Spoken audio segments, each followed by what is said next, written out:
Sam, tell me, how have you settled into the team in 2021 as one of the newer players? Yep, quite well. Well, I hope quite well.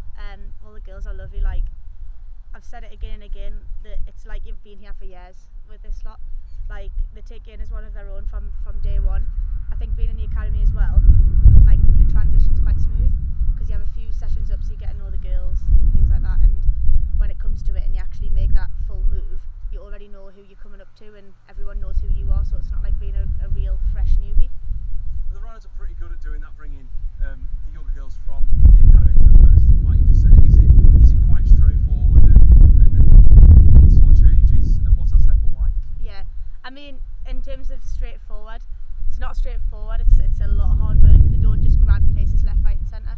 So you've got to work hard in the academy, and I think transition-wise, you do take it a massive step further coming up. So although like you know who the coaches are, the standards of training, how they like to play, things like that, is like although you know that sort of stuff and you've got a bit of an insight to who the girls are, I think the standards are just driven so much further and so much higher, and the expectation is just like to be on your game all of the time, which is the expectation in Super League, I guess. So yeah, I think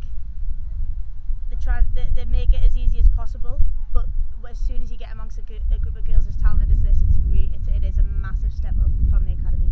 And 4 appearances so far this year. You must be really happy to get involved, as well as also in the Challenge Cup as well. So that's 5. Yeah. So, yeah, I am. Yeah. I mean, any game time that I can get, I've played a variety of positions. So I think it's good for my overall knowledge of the game, because from coming from a team that were in like lower level leagues, I've always played the same position. So I think getting a bit of a feel for different positions, especially in the forward pack. I've never been a forward.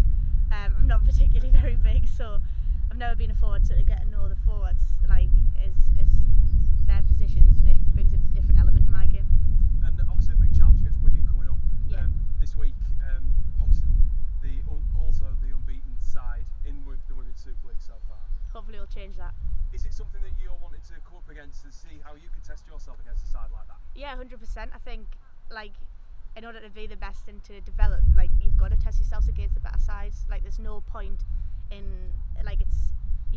there's no point in playing teams that don't challenge you, because you're never going to get any better. I think every team's provided a different challenge for us this season, and we're going to be just the same. I don't think we're not going in focusing on the fact they're an unbeaten side. At the end of the day, we're just focusing on us, and building every week, which we have been doing, and coming off the back of a great weekend.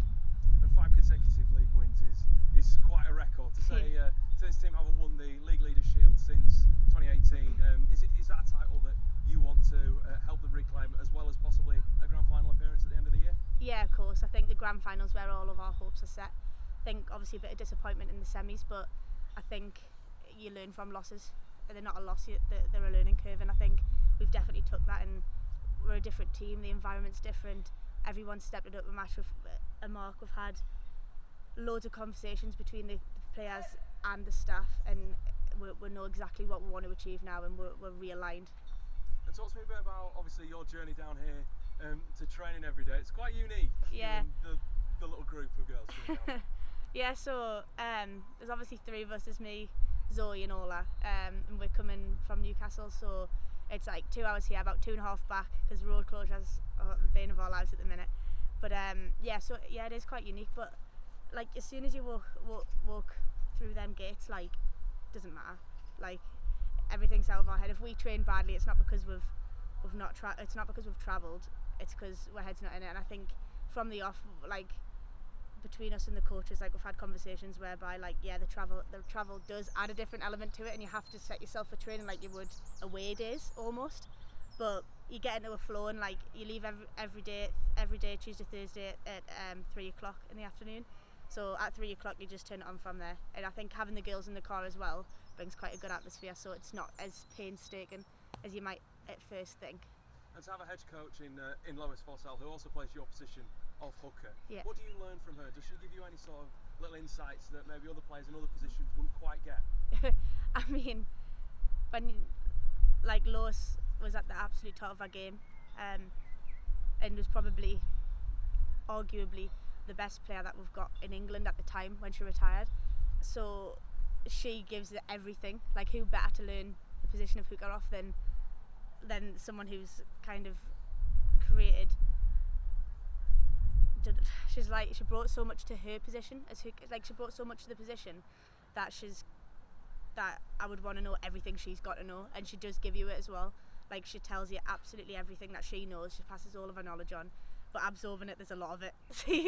Bit by bit. But yeah, just, like, she's great, yeah.